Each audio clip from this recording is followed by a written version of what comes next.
할렐루야. 4월 10일 종료주일입니다. 주일 예배에 참여하신 모든 성도님 주님의 이름으로 환영합니다. 오늘 전급받을 말씀은 일어나서 함께 가자라는 제목으로, 본문의 말씀은 마태복음 26장 우리 36절에서 우리 46절까지입니다. 우리 함께 합독하시겠습니다. 그때 예수께서 제자들과 함께 겟세마네라고 하는 곳에 가서 그들에게 말씀하셨다. 내가 저기 가서 기도하는 동안에 너희는 여기에 앉아 있으라. 그리고 베드로와 세베대의 두 아들을 데리고 가서 근심하며 괴로워하기 시작하셨다. 그때 예수께서 그들에게 말씀하셨다. 내 마음이 괴로워 죽을 지경이다. 너희는 여기에 머무르며 나와 함께 깨어 있으라. 예수께서는 조금 더 나아가서 얼굴을 땅에 대고 엎드려서 기도하셨다. 나의 아버지, 하실 수만 있으시면 이 잔을 내게서 지나가게 해주십시오. 그러나 내 뜻대로 하지 마시고 아버지의 뜻대로 해주십시오. 그리고 제자들에게 와서 보시니 그들은 자고 있었다. 그래서 베드로에게 말씀하셨다. 이렇게 너희는 1시간도 나와 함께 깨어 있을 수 없느냐? 시험에 빠지지 않도록 깨어서 기도하여라. 마음은 원하지만 육신이 약하구나. 예수께서 다시 두 번째로 가서 기도하셨다. 나의 아버지, 내가 마시지 않고서는 이 잔이 내게서 지나갈 수 없는 것이면 아버지의 뜻대로 해주십시오. 예수께서 다시 와서 보시니 그들은 자고 있었다. 그들은 너무 졸려서 눈을 뜰 수 없었던 것이다. 예수께서는 그들을 그대로 두고 다시 가서 또 다시 같은 말씀으로 세 번째로 기도하셨다. 그리고 제자들에게 와서 그들에게 말씀하셨다. 이제 남은 시간은 자고 쉬어라. 보아라, 때가 이르렀다. 인자가 죄인들의 손에 넘어간다. 일어나서 가자. 보아라, 나를 넘겨줄 자가 가까이 왔다. 아멘.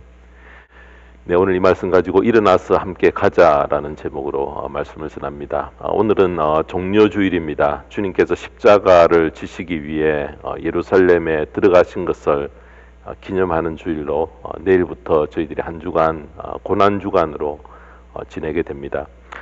오늘 본문은 주님께서 제자들과 최후의 만찬 저녁 식사를 하신 후에 제자들을 데리고 그곳에서 가까운 겟세마네 동산으로 데리고 가셨습니다. 다음날 십자가에 달리셔야 하는 큰 일을 앞두고 계셨기 때문에 모든 제자들과 함께 기도의 시간을 갖기 위함이었습니다. 주님도 이렇게 큰 일을 앞에 두고는 무엇보다도 먼저 기도에 힘쓰셨다는 것입니다. 자, 그런데 주님께서 십자가에 달릴 것을 이미 제자들에게 알린 후였습니다. 우리가 읽었던 오늘 마태복음 26장 2절에 보면은 이렇게 말씀합니다. 너희가 아는 대로 이틀이 지나면 유월절인데 인자가 넘겨져서 십자가에 달릴 것이다 라고 말씀하셨지만은 제자들은 그 말을 근성으로 듣고요, 그냥 한 귀로 듣고 한 귀로 흘려버렸고 잊고 있었던 것 같습니다. 주님은 십자가에 당하실 고난이 어떠한 것인 것을 잘 아셨기 때문에 제자를 데리고 기도하기 위해 옮겨가셨습니다. 언덕을 올라가다가 한 곳에 머물러서 따라왔던 그 제자 중 일부를 언덕 중턱에 머물게 하신 다음에 나머지 3명 베드로와 요한과 야고보를 데리시고요, 조금 더 올라가신 후에 특별히 그 3명에게는 조금 더 심각하게 부탁을 합니다. 그 말씀이 바로 38절입니다. 그때 예수께서 그들에게 말씀하셨다. 내 마음이 괴로워 죽을 지경이다. 너희는 여기에 머무르며 나와 함께 깨어 있으라. 여러분, 이 3명에게 특별히 이렇게 부탁을 합니다. 내 마음이 괴로워 죽을 지경이다. 남겨두신 제자에게는 이 말을 하지 않았습니다. 그들이 감당하지 못할까 싶어서 하지 않았는데 이 세 제자들에게는 이렇게 부탁을 합니다. 그래서 너희들은 자지 말고 깨어서 여기서 기도하라 그렇게 말씀하신 후에 조금 더 올라가시더니 거기서 혼자 간절히 기도를 시작하셨습니다. 주님께서 제자를 이 두 그룹으로 나뉘셨고요. 자, 그래도 3명을 좀 더 가까이 두고 기도하기를 원하셨습니다. 예수님께서 밤이 깊도록 홀로 기도하셨습니다. 저들의 죄를 사하는 방법이 바로 이것밖에 없습니까? 또 거룩하고 전능하신 하나님이 죄인인 인간을 대신하여 죽는다는 것이 과연 합당합니까? 다른 방법은 결코 없습니까? 아버지께 기도하셨습니다. 할 수 있다면은 다른 방법을 찾아주십시오. 그러나 나의 원대로 마시고 아버지의 뜻대로 하시옵소서. 저는 아버지의 뜻을 따르겠습니다.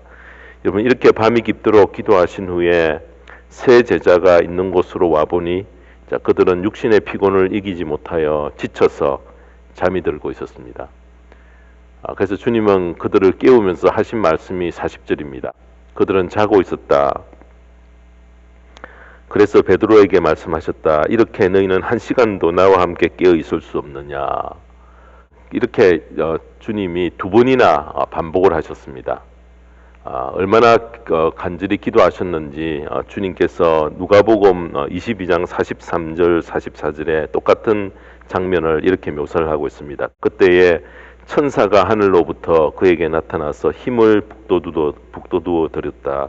예수께서 고뇌에 차서 더욱 간절히 기도하시니 땀이 핏방울같이 되어서 땅에 떨어졌다. 겟세마네 동산에서 마지막으로 기도하실 때에 천사가 도우셨고요. 그 기도가 얼마나 간절했기 때문에 성경은 표현하기를 흐르는 땀방울이 핏방울과 같이 탔다라고 그렇게 기록합니다.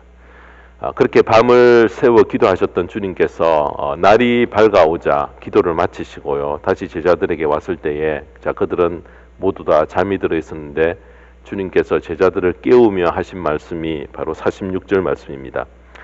일어나서 가자. 보아라, 나를 넘겨줄 자가 가까이 왔다. 여러분, 여기서 일어나서 가자라고 요청하신 그 말씀 속에 주님의 고난에 이제 동참해야 될 그 귀한 교훈을, 우리에게 주시는 그 귀한 교훈을 우리가 찾기를 원합니다. 주님은 끝까지 제자들과 함께 동행하기를 간절히 바라는 마음을 가지셨던 것입니다. 여러분, 서울에서 부산까지 가장 빨리 가는 방법이 무엇일까요?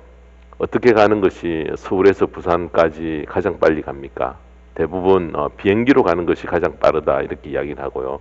또 요즘 새로 개통된 KTX를 타고 가면은 가장 빠른 길일 것이다 이렇게 이야기를 합니다. 그런데 서울에서 부산까지 가장 빠르게 갈 수 있는 방법은 다름 아닌 가장 사랑하는 사람과 함께 동행하는 것입니다. 아무리 멀고 험한 여행길이라도 여러분, 가장 마음에 두고 사랑하는 사람이 옆에 동행하면은 지루하지 않고 즐겁게 여행이 되어지고요. 그야말로 눈 깜짝할 사이에 목적지에 도착하게 되어진다는 것입니다. 이처럼 아무리 힘든 길이라 할지라도 누군가 동행할 수 있고, 특별히 사랑하는 그런 동료가 있으면은 배고픈 것들도 모르고 피곤한 줄도 모르고 시간 가는 줄 모르고 여러분, 그렇게 도착할 수 있다는 것입니다. 가장 빠른 길입니다. 반대로 홀로 외톨이가 되어지면은 굉장히 고통스럽고 외로워서 중도에 포기하기가 쉽다는 것입니다. 여기서 우리가 주님과 함께 우리가 주님께 갖는 한 가지 의문이 있습니다. 죽은 나사로를 살리셨고요. 소경 바디메오의 눈을 뜨게 하셨고, 또 그 세게 휘몰아치던 그 광풍을 잠잠케 하시고, 또 사마리아 수가성 여인을 바른 신앙으로 회복시키셨고요. 또 세리장 삭개오에게 새로운 삶을 열어 살게 하셨던 그런 무한한 능력을 가지신 주님께서 기도하러 가실 때에 왜 제자들과 동행하시고요. 특별히 세 제자들을 따로 떼어 가까이 데리고 가셨고, 특별히 또 내려가실 때에 왜 제자들의 동행을 요구하셨을까? 여러분, 여러 가지 이유가 있겠지만은 가장 큰 이유 한 가지는 주님이 가지시고 계셨던 인성이 때문이라 그렇게 말을 할 수 있습니다. 여러분, 우리의 인간적인 그런 연약함들을 주님도 똑같이 겪고 똑같이 느끼고 계셨기 때문에 그렇습니다. 우리 민족은 이웃사촌이라는 귀한 말을 가진 민족입니다. 세상이 각박해질수록 이웃사촌이, 여러분, 이웃사촌이 아니라 이제 이웃앙속으로 바뀌는 그런 시대에 살고 있습니다. 너무나 여러분, 예전에 가졌던 그런 다정다감한 그런 풍속들이 사라져가는 매우 각박한 그런 시대에 저희들이 살아갑니다. 그래서 성도들은 세상에 이런 흘러가는 조류에 떠내려가지 말아야 합니다. 고난주간을 우리가 맞이하면서 주님께서 제자들을 향해 함께 갈 것을 요청하신 것은 바로 주님의 고난에 함께 동행하기를, 동참하기를 원하는 바로 주님의 간절한 마음이 거기에 담겨져 있다고 생각합니다. 그 요청에 우리도 함께 동참하게 되기를 바랍니다. 주님께서 46절에 일어나서 가자, 보아라, 나를 넘겨줄 자가 가까이 왔다. 여기서 일어나서 함께 가자라는 이 말씀 속에 주님의 고난에 동참할 수 있는 숨겨진 소중한 뜻이 이 속에 담겨져 있어서 그것을 찾으려고 합니다. 주님의 고난에 함께 참여한다는 귀한 뜻을 찾아내어 나의 것을 삼고 우리가 이 고난 주간에 주님의 고난에 함께 동참하는 그 길을 따라가는 저와 모든 성도님 되시기를 바랍니다. 첫 번째로 일어나서 함께 가자 속에 숨겨진 교훈 첫째는 결단하는 것에는 큰 희생과 고난이 따른다라는 의미가 여기에 숨겨져 있습니다. 여러분, 일어나서 가자라는 이 말씀은 결단을 촉구하시는 주님의 음성입니다. 어떤 일에 참여하기 위해서는 우리에게 호감을 주고요, 또 유익이 있어야 되고 또 나의 적성에 맞아야 우리가 첫 단추를 끼우기가 쉽습니다. 기꺼이 참여하려고 합니다. 근데 여러분, 전혀 나와 맞지 않는 일을 해라고 하면은 마음이 무척 무겁습니다. 또 고역이 됩니다. 자, 이렇게 주님의 뒤를 따르려고 하면은 먼저 각자가 결단을 내려야 됩니다. 마음의 확고한 결단 없이 우리가 참여했다가는 큰 낭패를 보게 됩니다. 여러분, 기도가 끝났을 때에 주님과 함께 동행하려는 결단이 있어야 바로 동행이 가능하다는 것입니다. 하나님께서 확정해 놓은 그날이 이제 왔기 때문에, 이제 그날이 시작이 되었기 때문에 기도하던 자리에 더 이상 머물 수는 없고 박차고 일어나와 빠져나와야 합니다. 여러분, 확실한 결단 없이 출발하면 머뭇거리다가 기회를 놓치게 되어진다는 것입니다. 특별히 주님 앞에 놓여 있는 길은 생명의 길이지만은 여러분, 그 속에 고난이 있고 방해가 많고 때로는 생명의 위협을 당하고 십자가의 죽음을 각오해야 하는 그런 길입니다. 결단에는 고통이 따르고 확고한 결단 없이 참여해서는 안 된다는 것입니다. 겪어야 할 고난이 보이고 방해가 많고 위험한 경우에 사람들은 머뭇거리고 결단을 뒤로 미룹니다. 자, 그러나 일단 결단을 하고 결심을 하면은 어느 정도의 장애물과 방해가 있어도 과감히 여러분 넘어갑니다. 여러분, 죄 없으신 주님께서 이미 하나님의 뜻을 확실히 깨닫고 계셨고, 자, 그 고난 후에 주어질 영광을, 큰 영광을 아셨기 때문에 제자들을 향해서 나와 함께 가자라고 결단을 촉구하고 요구하셨던 것입니다. 2000년 전에 제자들에게 결단을 촉구하셨던 것 주님께서 자, 오늘 우리에게도 똑같이 결단을 요구하십니다. 사랑하는 성도 여러분, 현재 우리가 결단해야 할 일이 많고 결단이 때로는 큰 고통이 따를 수가 있습니다. 왜냐하면 잘못된 결정은 큰 희생을 치르기 때문에 그렇습니다.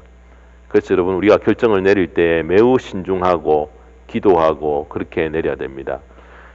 여러분, 우리 주변에 코사인 보증을 잘못하여 가정 전체가 어려움을 겪고 때로는 그 일로 인해서 가정이 깨어지는 그런 경우들도 봅니다. 순간적인 잘못된 결정, 여러분, 그것이 큰 어려움을, 지장을, 파탄을 초래할 수 있음을 알고 우리가 신중히 결단할 때에 매우 신중해야 된다는 것입니다. 신앙생활의 깊이를 더할수록 우리가 넘어야 할 결단은 더 큰 희생이 따른다는 것입니다. 자, 그런 성도의 믿음의 결단을 통해서 하나님께서는 놀라운 믿음의 역사를 이루어 가십니다. 자, 그러므로 결단은 매우 어려운 일이며 희생을 각오하지 않고서는 할 수 없는 것입니다. 그래서 여러분, 우리가 고난주간을 맞이하면서 주님의 고난에 동참하려는 결단을 피하려 하지 않도록 하나님께 우리가 늘 지혜를 구해야 되고요. 믿음의 결단은 희생에 참여하려고 하는 그 결단은 때로는 큰 기적을 여러분 일으킵니다. 왕비 에스더가 하만의 계략을 알고 죽으면 죽으리라는 마음으로 결단하고 왕에게 나아갔을 때에 어떻게 되었습니까? 하만의 음모가 완천하에 드러났을 뿐만 아니라 모두 다 죽을 수밖에 없었던 유대 민족을 죽음에서 구해내는 그런 일들을 해냈던 것입니다. 자, 이처럼 한 개인의 희생적인 결단은 민족 전체를 구하는 큰 역사를 이루게 됩니다. 결단을 잘하기 위해서는 여러분, 특별히 우리가 기도의 뒷받침이 있어야 됩니다. 여러분, 기도하지 않고 인간적인 계산으로 결단했다가 큰 낭패를 당하는 경우들이 참 많습니다. 그래서 여러분 어려운 결단을 내려야 할 때에 반드시 여러분 내가 얼마나 기도했는가, 기도의 자리에 나가서 많은 기도를 쌓고 이 결론에 도달했는가 돌아봐야 된다 하는 것입니다. 여러분 결단이라면 어느 길을 가겠다라는 그런 방향을 결정하는 것입니다.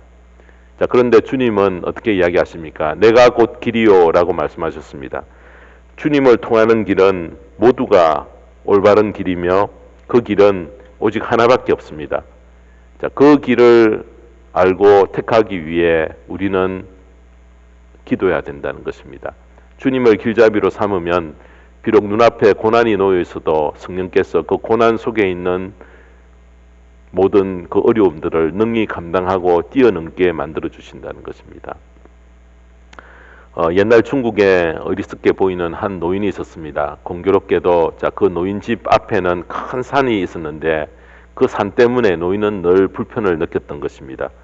어느 날 이 노인은 그 산을 옮길 작정으로 산을 삽으로 파기 시작을 했습니다. 자, 그랬더니 그 산에 살고 있던 산신령이 나타나서 그 노인을 비웃으며 말했습니다. 아니, 이 어리석은 노인아, 산을 판다고 그 산이 없어지겠느냐. 자, 그러자 그 어리석은 노인은 이렇게 답을 합니다. 내가 파다가 안 되면은 내 아들이 파고, 내 아들이 파다가 안 되면 내 아들의 아들이 파고, 내 아들의 아들이 파다가 안 되면은 내 아들의 아들의 아들이 파면 되지요. 여러분 이렇게 이야기를 했습니다. 그 답을 들은 이 산신령은 기겁을 하고 놀라서 산을 한꺼번에 옮겨 놓았다는 것입니다. 바로 여기에서 유래되어 어리석은 노인이 산을 옮긴다라는 의미의 우공이산이라는 한자 단어가 나왔습니다. 여러분 이 우공이산이라는 단어는 중국 사람이 가장 좋아하는 고사성어 중에 하나입니다. 결단하고 계속 전진하면은 반드시 성취한다라는 그런 뜻이 들어있습니다. 우리의 가정생활에도 결단이 너무나 중요합니다. 여러분 쉽게 예를 들어서 내가 자고 난 이불은 꼭 갠다. 여러분 마음속에 결단을 하고 있으면은 하게 됩니다. 근데 여러분 결단이 없으면은 할 때도 있고 하지 않을 때도 있습니다. 밥을 먹고 난 다음에 반드시 설거지를 한다. 여러분 이 결단이 마음속에 자리를 잡고 있으면은 실행하게 되어집니다. 모든 생활의 요소는 내가 가지고 있는 이 결단의 힘으로 나타납니다. 우리가 결단하지 않고서는 결코 좋은 결과를 얻지 못한다는 것입니다. 여러분 죽으면 죽으리라는 결단을 할 때에 하나님의 역사가 일어나는 줄로 믿습니다. 여러분 성도가 세상에서 승리하려면은 바로 이 믿음의 결단이 필요한 줄로 꼭 믿어야 합니다. 결단이 없으면 나중에 반드시 허지부지 되다가 목표도 이루지 못한 채 끝나버리는 경우들이 참 많습니다. 주님이 지신 십자가는 너무나 엄청난 사건이기 때문에 단단히 결단하지 않으면은 중도에 포기해버릴 가능성이 매우 큽니다. 자, 그래서 주님께서는 제자들에게 결단을 요구하고 계신 것입니다. 자, 주님께서 오늘 우리에게도 이 결단과 함께 고난에 기꺼이 참여할 것을 요구하십니다. 자, 이 고난을 피하지 않고 주님이 원하시는 그 결단에 과감히 나아가는 참여하는 저와 모든 성도님 되시기를 바랍니다. 두 번째로 일어나서 함께 가자 속에 숨겨져 있는 귀한 교훈 둘째는 우리가 실행을 하려고 할 때에 반드시 고난을 각오하며 대비해야 한다라는 그 교훈을 우리에게 줍니다. 일어나서 가자라는 주님의 권유는 이제 행동으로 옮길 시간이 되었다라는 그런 말씀입니다. 여러분 결단했다면은 다음은 행동으로 옮겨가야 합니다. 주님께서 기도를 마치신 후에 하나님의 뜻을 행하기 위해 겟세마네 동산을 내려가십니다. 자, 기도하셨기 때문에 기도한 대로 될 것을 믿고 이제 실행하는 그런 단계로 옮겨가는 것입니다. 자, 우리 주변에 보면은 기도는 열심히 하고요. 또 기도는 열심히 하는데 결단도 없고 행동으로 옮기지 못하면은 모든 것이 헛수고가 될 뿐입니다. 기도하고 결단하는 것은 우리의 마음속에서 이루어질 수 있지만은 행동은 어떻습니까? 행동으로 옮기는 단계는 현실적으로 옮길 때에 많은 어려움과 방해와 고난을 겪기 때문에 사람들이 주저하게 되는 것이 사실입니다. 여러분 상상 속에서 느끼는 것과 현실 속에서 만나는 것은 항상 큰 차이가 있다는 것입니다. 얼마 전에 인터넷에서 대학생이 되면이라는 제목의 글을 읽었습니다. 그 내용을 정확하게 제가 전달하지는 못하지만 대충 이런 내용이 포함이 되어 있었습니다. 대학교 캠퍼스에는 낭만이 있는 줄 알았다. 대학생이 되면은 언제든지 미팅이 가능한 줄 알았다. 또 대학생이 되면은 누구나 다 캠퍼스 커플을 만들 수 있는 줄 알았다. 대학생이 되면은 시간의 여유가 있는 줄 알았다. 대학생이 되면은 학교에 늦게 가도 되는 줄 알았다. 대학생이 되면은 시험에 대한 압박이 더 이상 크게 없는 줄 알았다. 대학생이 되면은 두툼한 원서를 마음대로 읽을 수 있는 줄 알았다. 대학생이 되면은 잔디에 앉아 고상한 주제로 토론할 수 있는 줄 알았다. 대학생이 되면은 멤버십 트레이닝에 가서 MT에 가서 아름다운 추억을 만들 수 있는 줄 알았다. 여러분 이렇게 상상을 했던 것입니다. 일반적으로 고등학생 시절에 훗날 대학생이 될 때에 이루어질 일들을 충분히 여러분 이렇게 꿈에서 상상하며 그렇게 기대할 수 있다는 것입니다. 그날을 기다리며 힘든 고교의 그 입시 지옥을 통과합니다. 자, 그러나 막상 대학생이 되어 현실이 되면은 대학 생활이 만만치 않습니다. 여러분 리포트도 만들어야 되고요. 또 학점 관리에 스트레스를 받아야 되고 계속 시험도 여러분 있고요. 또 졸업 후 취직을 하기 위해서 인터뷰나 의학 등 여러 가지 준비에 만전을 기해야 됩니다. 결국 장차 내가 대학생이 되어 부딪히면은 누릴 것에 대한 상상들이 때로는 착각이요 허상에 불과했음을 현실에 다가갈 때 알게 되어집니다. 그래서 여러분 항상 상상과 현실 사이에는 이런 차이는 우리에게 고통으로 찾아오게 됩니다. 행하리 할 때에 겪어야 할 고난에 우리는 항상 대비하며 마음의 각오를 항상 가지고 있어야 됩니다. 여러분 기도하고 결단도 하지만 아무 실행이 없는 것은 세월을 낭비하는 것에 불과합니다. 분명히 알아야 할 것은 여러분 우리가 믿는 이 기독교는 가만히 이론의 종교가 아니고요. 가만히 앉아서 명상하는 종교가 아닙니다. 가만히 앉아 사과가 떨어지기를 기다려서는 절대 안 된다는 것입니다. 열심히 기도하고 결단했으면은 반드시 행함으로 나아가야 된다는 것입니다. 믿음의 결단, 행함이 있어야 된다는 것입니다. 행하려고 할 때에 항상 거기에는 고난이 따릅니다. 여러분 성도는 이 고난을 그리스도의 고난에 동참하는 마음으로 항상 대비하며 맞이할 준비를 우리가 하고 있어야 된다는 것입니다. 앤드류 머레이라는 분은 이러한 유명한 말을 남겼습니다. 예수를 믿는 그 순간부터 우리는 하나님의 순종의 학교에 입학한다. 우리가 한평생 배워야 할 것은 순종입니다.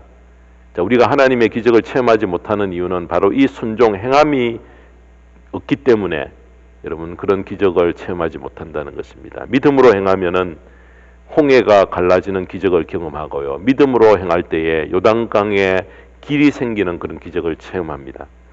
2000년 전에 겟세마네 동산에서 제자들에게 말씀하셨던 주님께서 오늘 이 시대 우리에게 똑같이 일어나서 함께 가자라고 말씀하십니다. 이제는 기도의 자리에서 일어날 때가 되었고 결단을 했으면은 이제 일어나 주저앉아 있지 말고 믿음으로 행동하는 그런 자리에 가자는 것입니다. 사랑하는 성도 여러분, 오늘 주님께서 일어나 가자라는 이 음성을 듣고 고난주간을 우리가 보내면서 내가 얼마나 실행하며 행동하는 자리에 나갔는지 주님께서 남겨두신 고난을 기쁨으로 우리가 맞이하고 기꺼이 여기에 동참하는 주와 모든 성도님의 복된 생애가 되기를 주님의 이름으로 축원합니다. 마지막 세 번째로 일어나서 가자 속에 숨겨져 있는 세 번째 교훈은 연합을 이루기 위해 우리가 겪는 고난에 대비를 해야 된다는 것입니다. 신앙생활은 외톨이로 할 수 없고요. 항상 공동체에 소속이 되어서 불러냄을 받은 성도들이 함께 모여 세워지는 것이 우리의 신앙입니다. 그래서 주님께서 일어나서 함께 가자라고 하신 이 말씀은 우리가 교회나 우리가 공동체 속에서 연합을 이루기 위해 겪어야 할 고난의 과정을 내가 받아들이고 반드시 통과해야 될 것을 우리에게 암시하고 있습니다. 우리가 교회 안에서 성도들이 함께 연합을 이루며 조화를 이루는 것 절대 여러분 쉽지가 않습니다. 누군가의 수고와 희생과 노력이 항상 그 밑에 받침이 되어서 이루어지는 것이 연합인 것입니다. 믿음이 같은 분들의 수고, 또 믿음의 그 깊은 분들의 희생, 이런 성도의 연합을 이루는 큰 밑받침이 된다는 것입니다.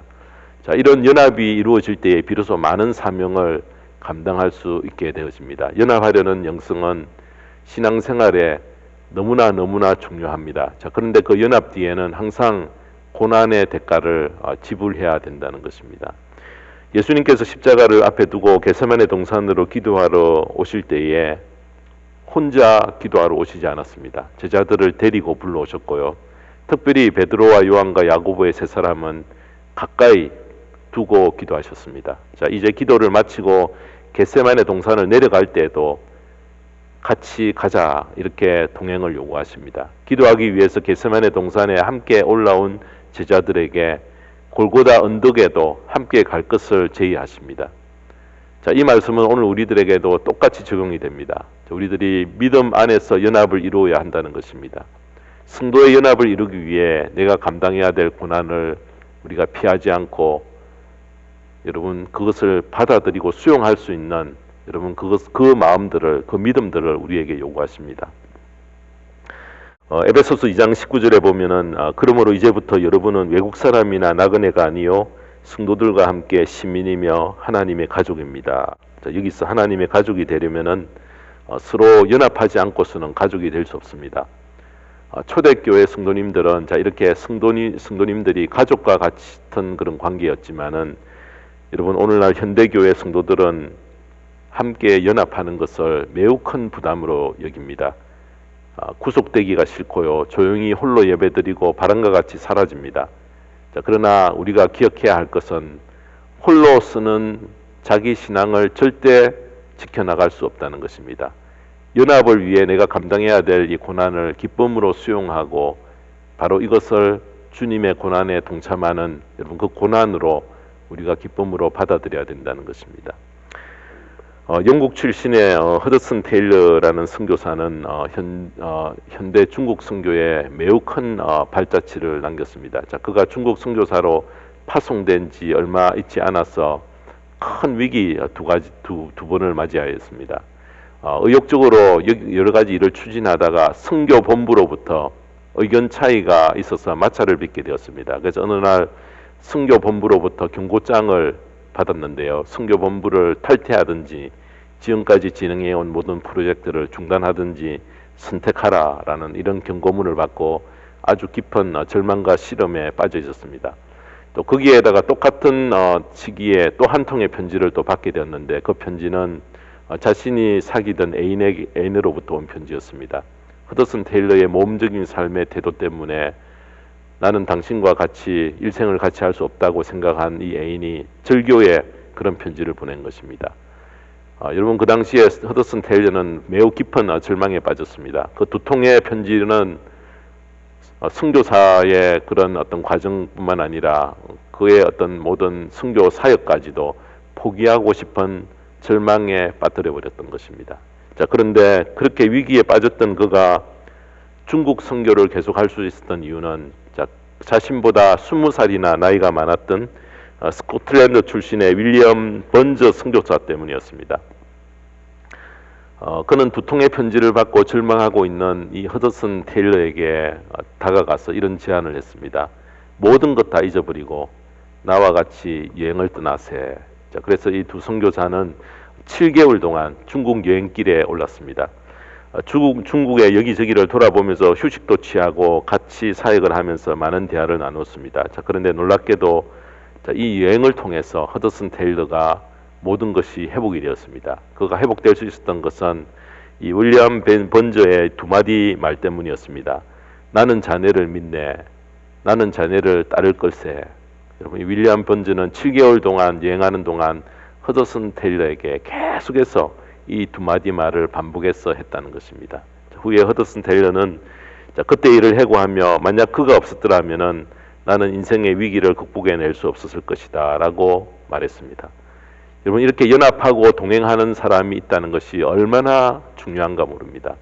사랑하는 성도 여러분, 자 말씀을 맺습니다. 주님께서 마음이 심히 괴롭고 슬픈 가운데 기도하셨지만은 제자들 가운데 어느 누구도 주님의 그 간곡한 마음을 알고 함께 기도하는 사람이 없었습니다.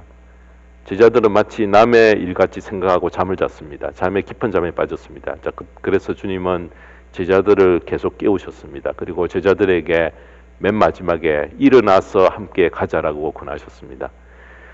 여러분, 오늘 우리에게 주님께서 일어나라 함께 가자라고 말씀하시는 주님의 음성을 우리가 이 고난주간을 앞에 두고 듣기를 원합니다. 자, 우리는 주님의 부름에 어떻게 답하겠습니까? 자, 오늘 이 시간 일어나 함께 가자라고 하시는 주님의 음성을 내가 듣고, 자, 그리고 그 주님의 음성에 답할 수 있기를 바랍니다. 믿음으로 결단하고 믿음으로 행하고 믿음으로 연합하여서 세상을 이기며 영적 싸움에 승리하는 저와 모든 성도님의 복된 생애가 되기를 주님의 이름으로 축원합니다. 기도하겠습니다. 하나님 아버지, 감사합니다. 고난을 당하신 주님께서, 고난을 앞두고 있는 주님께서 나에게 일어나서 함께 가자라고 권하실 때에 기꺼이 주님의 고난에 동참하는 신앙으로 우리가 세워지기를 간절히 바랍니다. 믿음으로 결단하고 믿음으로 행하고 믿음으로 연합하기 위해서 우리 각자에게 남겨놓으신 주님의 고난을 피하지 않고 참여하여 주님이 우리 앞에 펼쳐놓으신 기쁨과 신앙의 유익을 누리며 살아가는 저희들 되게 하여 주시옵소서. 자, 우리 각자가 주님이 남겨놓으신 고난에 잘 대비하여 참여함으로 귀한 신앙으로 흔적을 남기며 주님 앞에 설 수 있는 신앙의 자리에 나아갈 수 있도록 인도하여 주시옵소서. 감사드리며 예수님의 이름으로 기도드리옵나이다. 아멘.